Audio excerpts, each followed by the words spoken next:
자, 오늘 우리에게 주신 하나님의 말씀은 사무엘상 말씀입니다. 25장 23절부터 32절 1절까지입니다. 설교 제목은 존중과 위로, 지혜로 길을 여는 사람입니다.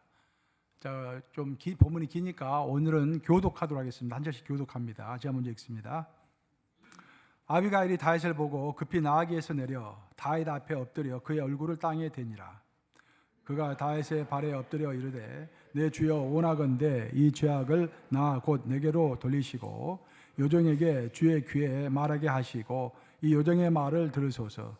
오나옵나니 내 주는 이 불량한 사람 나발을 개의치 마옵소서. 그의 이름이 그에게 적당하니 그의 이름이 나발이라. 그는 미련한 자니이다. 요종은 내 주께서 보내신 소년들을 보지 못하였나이다. 내 주여 여호와께서 살아계심을 두고 맹세하노니 내 주도 살아계시거니와 내 주의 손으로 피를 흘려 친히 보복하시는 일을 여호와께서 막으셨으니 내 주의 원수들과 내 주를 헤아려 하는 자들은 나발과 같이 되기를 원하나이다. 요종이 내 주께 가져온 이 예물을 내 주를 따르는 이 소년들에게 주게 하시고 주의 요종의 허물을 용서하여 주옵소서. 여호와께서 반드시 내 주를 위하여 든든한 집을 세우시리니 이는 내 주께서 여호와의 싸움을 싸우시며 내 주의 일생에 내 주에게서 악한 일을 찾을 수 없음이니이다. 사람이 일어나서 내 주를 쫓아 내 주의 생명을 찾을지라도 내 주의 생명은 내 주의 하나님 여호와와 함께 생명 싸개 속에 쌓였을 것이요 내 주의 원수들의 생명은 물매로 던지듯 여호와께서 그것을 던지시리이다. 여호와께서 내 주에 대하여 하신 말씀대로 모든 선을 내 주에게 행하사 내 주를 이스라엘의 지도자로 세우실 때 30절 합독합니다. 시작. 내 주께서 무지한 피를 흘리셨다든지 내 주께서 친히 보복하셨다든지 함으로 말미암아 슬퍼하실 것도 없고 내 주의 마음에 걸리는 것도 없으시리니 다만 여호와께서 내 주를 후대하실 때에 원하건대 내 주의 요종을 생각하소서 하니라. 살아계신 하나님의 말씀입니다. 지나간 세기가 20세기죠. 20세기를 통틀어 가지고 미국에서 나온 그 고전 같은 문학 작품 중에서 딱 한 권만 선택해라라고 한다면은 아마도 많은 사람들이 윌리엄 포크너가 쓴 The Sound and the Fury, 소리와 고함, 소리와 분노라고 이제 되겠는데 그 소설 아마 꼽을 것입니다. 그 정도로 이제 미국 남부에 있는 한 가족의 몰락을 그리면서 인간의 삶이 무엇인가, 인간은 무엇을 위해 사는 것인가 아주 심도 깊게 인간의 심리를 다 묘사한 책이라고 할 수 있겠습니다. 그런데 이 책의 제목 The Sound and the Fury 굉장히 유명한 말인데 이 말은 다름 아닌 셰익스피어가 쓴 맥베스, 그 희곡 맥베스에 나오는 5막 5장에 나오는 구절에서 나오는 유명한 그 단어입니다. 맥베스 5막 5장을 보시면 이렇게 되어 있어요. 이제 번역을 하면은 인생은 백치가 짓거리는 소리와 분노, 아무 의미도 없는 그것이 인생이다. Life is a tale told by an idiot, full of sound and fury, signifying nothing. 거기서 이제 sound and fury, full of the sound and fury. 인생은 소리와 분노로 가득 찼다 그 말이죠. 하지만 더 중요한 것은 이 셰익스피어가 이 유명한 맥베스 말을 자기 생각에서 나온 게 아니라 성경의 영감을 받아서 썼다라는 것입니다. 셰익스피어가 영감을 받은 성경 구절은 시편 구절인데 39편 5절과 6절입니다. 한번 같이 읽어보겠습니다. 시작. 주께서 나의 날을 한 뼘 길이만큼 되게 하시매 나의 일생이 주 앞에는 없는 것 같사오니 사람 그가 든든히 서 있는 때에도 진실로 모두가 허사뿐이다. 진실로 각 사람은 그림자같이 다니고 헛된 일로 소란하며 재물을 쌓으나 누가 거둘는지 알지 못하나이다. 우리의 인생은 소리가 나기 마련이다라는 것입니다. 그런데 안타깝게도 좋은 일에 소리가 나면 좋은데 많은 경우에 헛된 일 때문에 소리가 자꾸 난다 그런 말이에요. 인간은 또 열심히 뭔가를 성취하기 위하여 앞으로도 뛰고 뒤로도 가고 옆으로도 달리고 막 달리면서 분주하게 행동합니다. 근데 열매가 없는 거예요. 왜냐하면 그림자 같은 수고이기 때문입니다. 그림자 같이 다니고 헛된 일로 소란하며, 그렇죠? 그래서 시편 기자의 근본적인 질문, 그 전도서를 쓴 전도자의 근본적인 질문은 어떻게 해야 내 인생에 열매가 있을 것인가? 어떻게 해야 내 인생이 nothing이 아니라 something으로 바뀔 수 있을 것인가? 그게 이제 전도서와 시편의 가장 밑바닥에 있는 질문입니다. 그 질문을 전도서와 시편은 해답을 주고 있는데, 그것이 바로 살아계신 하나님과 에녹처럼 동행하는 것이야말로 우리가 그림자와 같은 삶으로부터 escape, 탈출할 수 있는 그런 도구이다 라는 것을 우리에게 가르쳐 주는 것입니다. 때때로 우리의 인생은 사운드 앤 퓨리, 분노와 실망으로 가득 차오를 때가 있습니다. 가정에서, 여러분 직장에서, 또 여러분 친구 사이에서 우리는 억울한 일을 당하고 누군가의 무례와 누군가의 어리석음을 당하게 됩니다. 바로 그 순간에 어떤 한 사람의 말, 어떤 한 사람의 행동이 그 어려움을 당하고 있는 개인의 삶과 공동체 분위기 전체를 바꿀 수가 있는 것입니다. 오늘 본문의 주인공인 아비가일이 바로 그런 여인입니다. 오늘 본문 전체는 25장은 아비가일에게 포커스를 맞추고 있는 긴 장입니다. 아비가일의 남편은 나발이죠. 나발은 어리석음 때문에, 그 나발의 어리석음과 교만 때문에 그 집안이 풍기박산이 나기 일보 직전에 아비가일이 나서가지고 그 집안을 구했다라는 이야기가 오늘 본문의 백그라운드인 것입니다. 하나님은 아비가일의 지혜를 사용하셨습니다. 그래서 분노하고 있는 다윗의 마음을 어루만지셨습니다. 더 나아가서 다윗과 아비가일이 비록 나쁜 일로 만났지만 그것을 계기로 결국 두 사람이 뭐가 됩니까? 부부가 되죠. 아주 굉장히 큰 반전입니다. 그렇죠? 큰 나쁜 일로 만났는데 어쩌다 보니까 결국 하나님의 인도하심으로 두 사람이 부부가 되는 것입니다. 이런 반전이 신앙의 에센스인 것입니다. 오늘 본문에서 아비가일은 지혜로운 여인으로 묘사가 되고 있고, 그 남편 나발은 우둔하고 어리석은 사람으로 표현되어 있습니다. 근데 이 두 사람의 결정적인 차이가 뭐냐면은 나발은 크로노스의 시간 속에서 살아가고 있는 사람입니다. 여러분 잘 아시다시피 우리가 이제 헬라를 보면은, 이게 오늘 보면은 시간이라는 단어는 헬라는 두 가지 단어를 씁니다. 크로노스와 카이로스, 그죠? 크로노스의 시간은 뚝딱뚝딱 흘러가는 시간이죠. 그래서 남편 나발은 그 세상 속에서 흘러가는 시간, 세상의 흐름, 그 안에서 그냥 몰두해서 살아가는 그런 사람입니다. 반면에 아비가일은 물론 육체가 세상 속에 발을 딛고 있기 때문에 크로노스의 시간을 벗어날 수는 없죠. 하지만 크로노스의 시간 속에 살아가면서도 카이로스의 시간, 하나님의 시간, 하나님의 경륜을 의식하면서 느끼면서 살아가는 그런 연이었다라는 것입니다. 같이 부부로서 한 방을 사용하고 있지만 그 수준 차이가 하늘과 땅 차이인 것입니다. 그걸 이야기하고 있어요. 나발의 보기에 다윗은 그냥 광야를 유랑하는 산적이나 그냥 깡패처럼 보인 그 정도의 사람으로 보이고 있습니다. 지금 나발은 다윗을 그렇게 평가하고 있는 거예요. 왜? 크로노스의 관점으로 보기 때문에, 세상의 흐름의 관점으로 보기 때문에 다윗은 세상에서는 이미 한물 간 사람처럼 보이는 것입니다. 다윗의 겉모습만 보고 판단하고 있는 것이죠. 반면에 아비가일은 다윗이 장차 왕이 될 것이라는 그런 감을 잡았습니다. 그 하나님의 기름 부으심을 믿었습니다.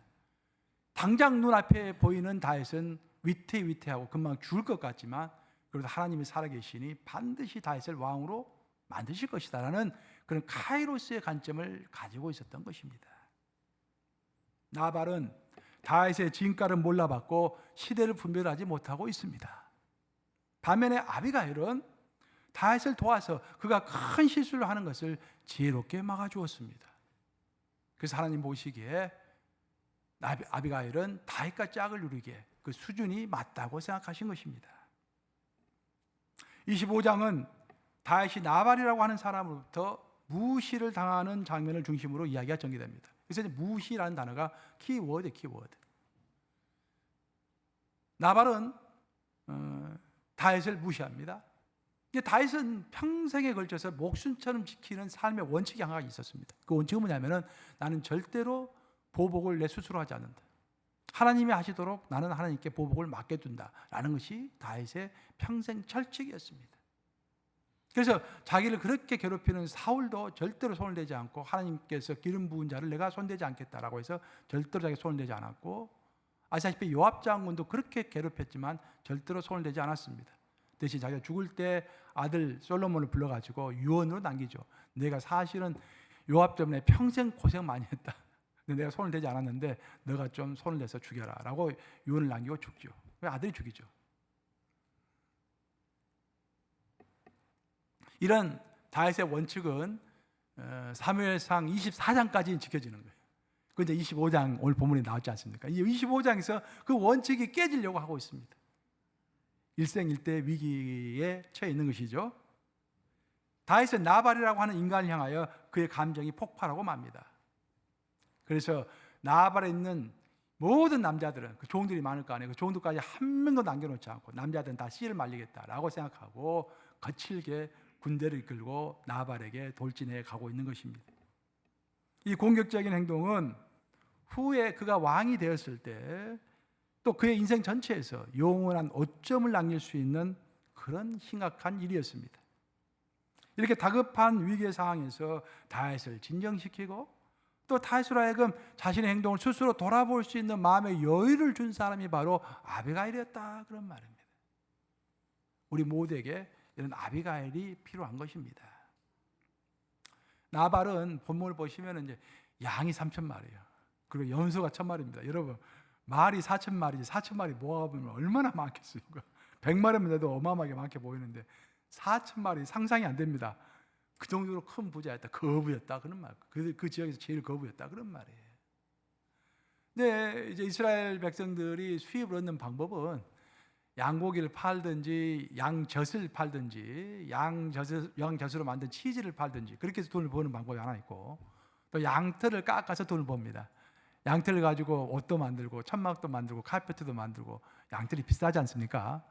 그래서 1년에 한두 번씩 양털을 깎는데, 양털을 깎는 날은 농사로 치면은 추수하는 날이죠. 추수하는 날. 그래서 그날은 즐겁고 감사하고 좋은 날이기 때문에 동네 거지들도 다 오면은 음식을 주는 그런 날입니다. 다시 그 소식을 들었어요. 그래 부하를 보냅니다. 가서 우리에게도 좀 음식을 먹을 것 좀 달라라고 부하를 보내요. 그랬더니 나발이 거듭을 피웁니다. 아니 거지에게도 먹을 것을 주는 그날에 다윗을 향하여서, 아니 한물간 사람에게 내가 음식 쪼물하게 줄 이유가 뭐가 있느냐라고 거드름을 피우는 거예요. 이런 심한 인격적 모독을 받은 다윗은 꾹 참았던 분노가 폭발해 버렸습니다. 사실 그간 다윗은 이제 광야에서 나발의 하인들이 양을 치고 염소를 칠 때 이제 그 양들을 도둑들로부터 보호해 주었던 거예요. 그 블레셋 사람들로부터도 보호해주고, 그 보호 명령 목록으로도 받을 수가 있는데 당연히 그걸 주지 않은 것입니다. 그리고 인격을 모독한 것입니다. 그래서 다윗은 보복을 다짐하면서 부하 병사 400명을 이끌고 이제 쳐들어갔다라는 것이 오늘 본문의 이제 배경입니다. 우리 함께 사무엘상 25장 22절을 한번 같이 읽어보겠습니다. 시작. 내가 그에게 속한 모든 남자 가운데 한 사람이라도 아침까지 남겨두면 하나님은 다윗에게 벌을 내리시고 또 내리시길 원하노라 하였더라. 내가 그에게, 그는 누굽니까? 나발에게 속한 모든 남자, 즉 하인들이 많이 있겠죠. 양을 4,000마리 칠 정도면 하인들이 많이 있겠죠. 근데 그 속한 모든 남자는, 그 집안에 있는 모든 남자는 어린아이까지 합쳐가지고 내가 씨를 남겨두지 않겠다, 그런 말입니다. 여기서 우리가 여러분 진짜 큰 교훈을 얻게 되는 거예요. 뭐냐면 다윗과도 같이 그렇게 훌륭한 사람도요, 그 삶의 아킬레스건이 있는 것입니다. 그 치명적인 약점이 있다, 그런 말이에요. 다윗은 자기를 죽이려고 쫓아다니는 자신의 원수 사울에게도 전혀 손을 대지 않았던 성군입니다. 성군. 굉장히 좋은 사람이죠. 근데 오늘 본문에서는 완전히 다른 사람으로 나옵니다. 쉽게 분노하고 그 분노가 지나쳐가지고 그냥 나발만 죽이는 것이 아니라 그 옆에 있는 사람까지 전부 죽이겠다고 막 극노를 해서 지금 분노하고 있습니다. 왜 그랬을까요, 여러분? 그것은 나발이 다윗의 자존심을 자극했기 때문입니다. 그 자존심은 다윗의 아킬레스건이었다 그런 말이에요. 여러분 치과 같은 데 가가지고 이빨이 썩어가지고 가면은 어떻게 합니까? 의사가 이렇게 치과 의사가 이렇게 짝딱 핀세트 같은 걸로 눌러보죠. 그러다가 신경이 건드려지면 악 하고 소리 지르지 않습니까? 우리가 그런 거예요. 사람마다 다 아킬레스건이 다릅니다. 어떤 사람은 뭐 외모에 대해서 이야기하면 확 하고 화를 내는 사람이 있고, 어떤 사람은 자존심을 건드리면 평소에는 다 좋아, 근데 자존심을 건드리면 확 올라가는 사람이 있고, 다 달라요. 그 아킬레스건이 누구에게든지 있다라는 거예요. 사실 사울은 다윗을 죽이려고 계속해서 쫓아다녔지만 다윗이 사울을 용서할 수 있었던 이유는 뭐냐면은 사울은 최소한 자기를 무시하지 않았습니다. 오히려 사울은 다윗을 두려워했죠. 그리고 질투했죠. 무시하지 않았습니다. 근데 나발은 졸부 아니면 졸부. 졸부가 그냥 다윗을 무시해버린 거예요. 그러니까 이게 뭐냐 하면서 갑자기 확 타오른 것입니다. 다윗은 자신의 이런 약점을 스스로 극복할 수 없었습니다. 우리의 인생이 그래요. 우리가 사운드 앤 퓨리라고 그랬잖아요. 한번 분노하고 고함치면은 이게 주워 담을 수가 없습니다. 우리 스스로가 절제가 안 돼요. 그때 옆에서 어떻게 해주느냐가 굉장히 중요한 것입니다. 다윗도 마찬가지였습니다. 분노하고 있을 때, 사운드 앤 퓨리 하고 있을 때 옆에서 그것을 진정시켜주는 사람이 없었어요. 다윗 스스로도 그것을 진정시킬 수 없었습니다. 그것을 하나님이 잘 알고 계셨던 거예요. 그래서 하나님께서 다윗을 진정시켜주기 위해서 보내준 사람이 누구다? 아비가일이다. 그리고 평생 다윗의 곁에서 다윗이 자기 아킬레스건 때문에 고민하고 분노할 때 가라앉혀라 라는 의미에서 어떻게 하셨다? 부부로 만들어 주셨다 그런 말이에요. 다윗이 칼을 차고서 나발의 집을 치러 온다는 소식을 들은 아비가일은 먼저 음식을 급하게 만듭니다. 다윗이 제일 처음에 요청했던 게 음식을 좀 달라고 그랬잖아요. 그래서 일단 종들 시켜가지고 음식을 급하게 만들어. 남편 나발에게는 말하지 않습니다. 음식 급하게 만든 다음에 나귀에다가 음식을 싣고 자기도 나귀를 타고 다윗이 자기 집으로 쳐들어오기 전에 빨리 이제 다윗을 만나러 가는 것입니다. 그래서 산속에서 만났다라고 되어 있죠. 산길에서 딱 둘이 마주친 거예요. 그때 아비가일이 나귀에서 내려가지고 일단 고개를 숙여가지고 절을 합니다. 그리고 두 가지의 말을 하는데 이게 오늘 본문의 핵심입니다. 첫째는 아비가일이 첫 번째 했던 말은 존중의 말을 합니다. 내가 당신을 존중하고 있다는 의미의 말을 합니다. 그 두 번째 지혜의 말을 하는 것이죠. 먼저 사무엘상 25장 28절 한번 같이 읽어보겠습니다. 시작. 여호와께서 반드시 내 주를 위하여 든든한 집을 세우시리니 이는 내 주께서 여호와의 싸움을 싸우시며 내 주의 일생에 내 주에게서 악한 일을 찾을 수 없음이니이다. 자, 아비가일은 다윗이 하나님의 기름 부음을 받았다. 당신은 하나님의 기름 부음을 받은 자입니다 하고 존중을 딱 표시하는 거예요. 당신은 하나님이 세우신 사람입니다. 그리고 당신의 행위에는 악한 것이 전혀 없습니다. 굉장히 존중하는 것이죠. 상대를 향한 이런 존중이 상대의 분노를 진정시키는 것입니다. 그리고 이런 존중의 말이 낙담한 사람에게 독수리 날개짓과 같은 새 힘을 주는 것입니다. 그래서 우리가 이런 대화를 할 때 존중의 말을 할 필요가 있어요. 당신은 하나님의 특별한 사람입니다. 하나님이 인도해 주셨기 때문에 여기까지 온 거 아니에요. 하나님이 과거에 당신을 인도해 준 거 생각해 보세요. 얼마나 당신을 사랑하십니까? 그런 식으로 존중의 말을 하면은 그것 가지고 누그러지지 않을 사람이 없다라는 것입니다. 첫 번째, 우리는 아비가일을 따라서 존중해야 할 줄로 믿습니다. 제가 읽었던 책 중에서 인상 깊게 읽었던 책 하나가 라삐의 선물이라는 책이 있어요. 참 재밌게 읽었는데 라삐의 선물이라는 책을 보면은 이런 일화가 나와요. 중세 수도원이 하나 있었어요. 수도원이 있었는데 유럽에 수도원이 있었는데 그 유럽의 수도원이 한때는 굉장히 융성했습니다. 근데 점점 뭐 여러 가지 이유로 이제 수도사들이 떠나고 죽고 하면서 그 큰 이 중세 수도원이 수도사가 5명밖에 안 남은 거예요. 그나마 5명 중에서 4명은 80세 이상입니다. 그러니까 누가 보더라도 이제 금방 내일 모레 이 수도원은 문을 닫아야 할 그런 형편에 처해 있었던 것입니다. 수도원장이 고민이 많았어요. 근데 이제 들려오는 소문에 그 마을 근방에 건너편 마을에 어떤 랍비가 한 명이 왔는데 그 랍비가 영역이 대단하다라는 거야. 그리고 애언의 능력이 있다라는 거예요. 그래서 수도 원장이 한번 만나고 싶었습니다. 근데 직접 좀 찾아가기는 좀 그렇죠. 이제 유대인에게 라삐를 찾아가서 자기가 수도 원장인데, 그러다가 이제 어떤 일이 있어가지고 마을에 갔는데 그 마을에서 우연하게 라삐를 만나게 된 거예요. 속으로 잘됐다라고 생각하고 조용히 라삐를 부릅니다. 제가 좀 상담할 일이 좀 있다고, 같이 이야기 좀 할 수 있냐고. 아, 좋다고. 그래서 자기 고민을 다 털어놓습니다. 우리 수도원은 이렇게 해서 지금 어려운 상황에 있다고. 라삐가 자세하게 잘 들어줍니다. 그리고 드디어 말을 합니다. 사실 당신에게 해결책을 줄 것은 내가 아무것도 없을 것 같습니다.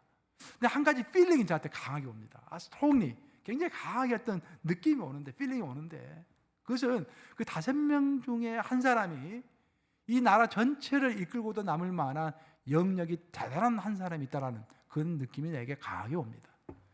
그 말을 듣는 순간부터 수도원장의 가슴이 뛰는 거예요. 누구일까?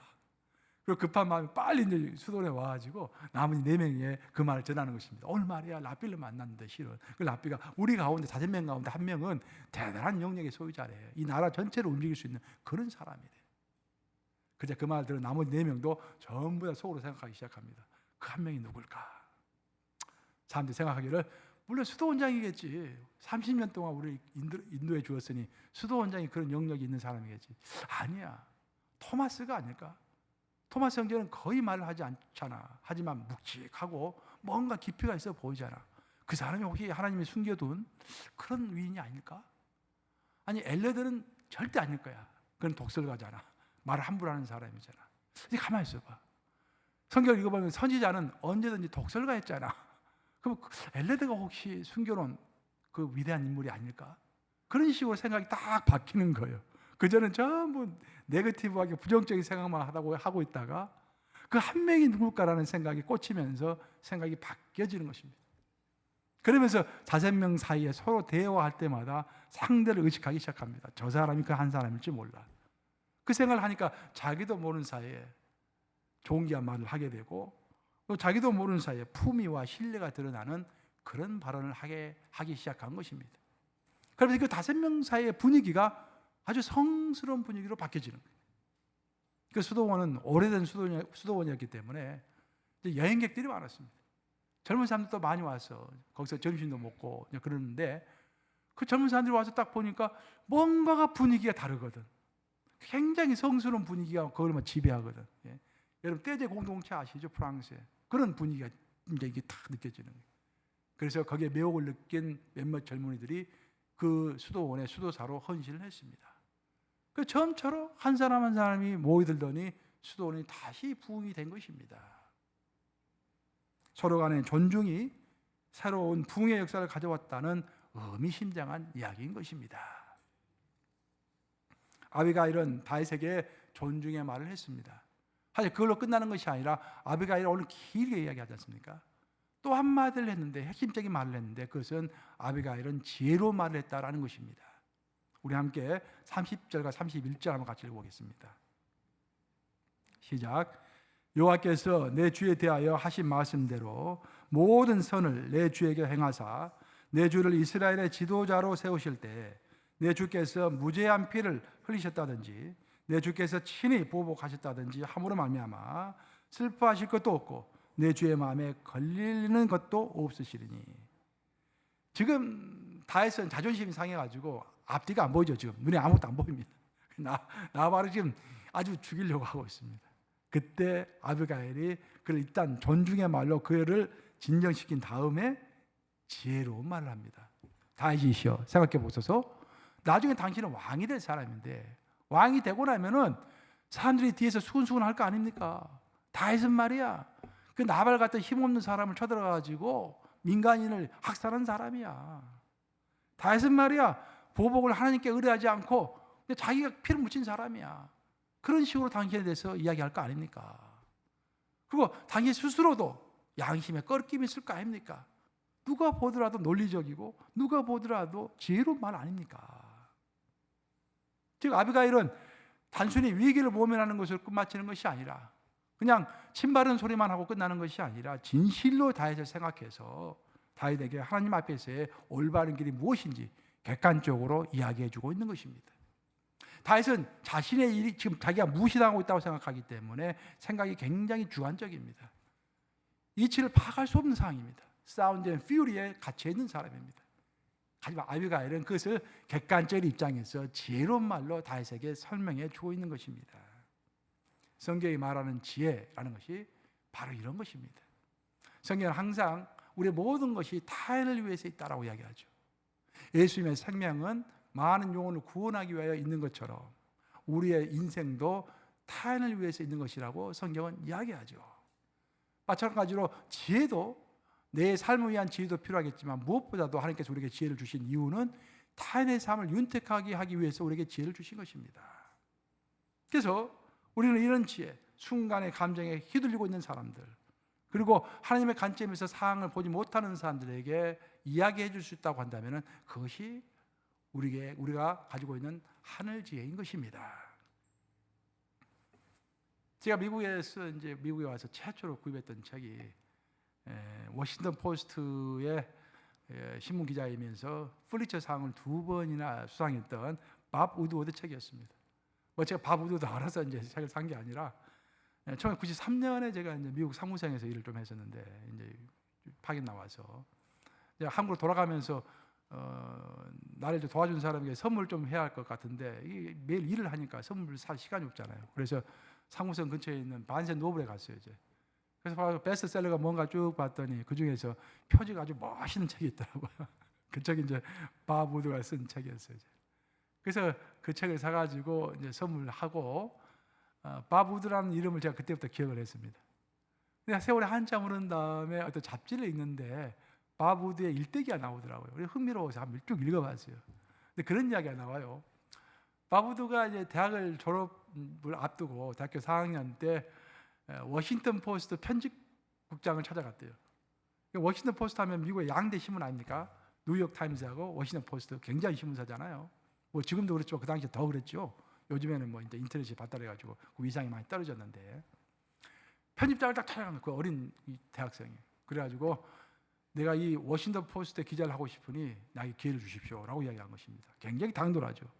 워싱턴 포스트 가서 기자하려면은 보통 지방 신문사, 군소 신문사 거쳐가지고 이제 올라가는 건데 대학생이 딱 가가지고 이 편집국장을 만난 거예요. 편집국장이 당돌하게 생각하면서 그래, 그럼 내가 너에게 임무를 주겠다. 2주간 시간을 줄 테니까 2주 동안에 특종 하나를 물어갖고 와라. 그럼 내가 그걸 보고 너를 취업을 시켜주겠다. 그래서 2주 동안에 밥 우드워드가 있는 힘을 다해서 이제 기사를 만듭니다. 그래가지고 기대하는 마음을 가지고 두근두근한 마음을 가지고 편집국장을 찾아가서 자기 기사를 보여준 거예요. 편집국장이 그 기사를 딱 보더니 딱 3분 걸렸다고 그래요. 3분. 딱 읽더니 자네는 자질이 부족하네. 도대체 자네가 무슨 말을 하고 있는지 나는 이해할 수가 없네. 그래 초점이 없어. 자네는 기자는 도저히 할 수 없고 다른 직장을 좀 알아보게라 하고 이런 자에 거절해버렸습니다. 하지만 기자로서의 꿈을 도저히 포기할 수 없었던 밥 우드워드는 편집국장에게 계속 전화를 했다고 그래요. 한 번만 더 기회를 달라고. 하지만 편집국장은 단호하게 거절했습니다. 그 바쁜 사람에게 계속 전화하니까 얼마나 화가 나겠어요. 근데 그는 밥 우드워드는 직장으로 전화할 뿐만 아니라 집 전화번호까지 알아가지고 집에까지 전화를 하는 거예요. 그래서 편집국장이 드디어 화가 나가지고 화를 버럭 내면서 그만 좀 전화하라고. 그랬더니 그 모습을 본 편집국장의 아내가 자기 남편에게 그렇게 이야기했다라는 것입니다. 여보, 쉽게 포기하지 않고 끈기 있게 달라붙는 것이야말로 기자의 가장 중요한 스피릿 아니에요? 이 사람은 가만히 보니까 능력은 없을지 모르지만 끈기는 대단하네요. 뭔가 한 자리 할 것 같아요. 그렇게 이야기해 줬다라는 거예요. 그 편집국장이 막 애처가 했던 것 같아요. 그래서 아내의 말을 딱 듣고서 밥을 이렇게 워싱턴 포스트의 기자로 취업을 시켜주었던 것입니다. 결국 그 부인의 말이 씨앗이 되어서 우드워드는 편집국장의 추천으로 취업이 되었습니다. 그리고 그는 자신의 기질대로 끈질김 그 하나 가지고 어떤 사건이 생길 때마다 포기하지 않고 1년, 2년, 3년 계속 물고 늘어져서 워터게이트 사건을 처음으로 밝혀낸 사람이 바로 밥 우드워드입니다. 그 큰 특종들. 그리고 이 트럼프 대통령이 이번에 그 대통령계 당선 그 전후에 수백 시간을 인터뷰해가지고 트럼프 대통령에 관한 책도 썼잖아요. 그런 특종을 잡아내곤 했던 것입니다. 결국 그 편집국장의 아내라고 하는 그 한 여인의 지혜가 한 사람의 인생을 구한 것입니다. 여러분, 오늘 우리에게는 아비가일과 같은 사람이 필요합니다.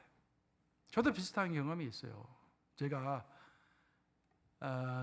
미국에 유학 가서 공부하고 있을 때 하나님께서 저를 주께서 부르셨어요. 주의 종으로. 그래서 고민이 많았습니다. 지금 현재 공부하고 있는 것을 포기하고 곧바로 신학교를 가야 할 것인지, 아니면 학위를 다 마치고 신학교를 가야 할 것인지. 기도하는 중에 갑자기 사모님이 생각나는 거예요. 교회 사모님이 생각나는 거예요. 그 사모님하고 상담하면 뭔가 좀 답이 나올 것 같다는 느낌이 들었어요. 그 사모님에 전화해서 약속 시간을 잡고 가서 상담을 했습니다. 사모님, 내가 지금 하나님의 부르심이 명확한 것 같습니다. 근데 고민되는 것은 지금 당장 신학교로 가야 합니까? 아니면 학위를 마치고 신학교로 가야 합니까? 사모님이 당장 답변하시더라고요. 쉽게 답변하시더라고요.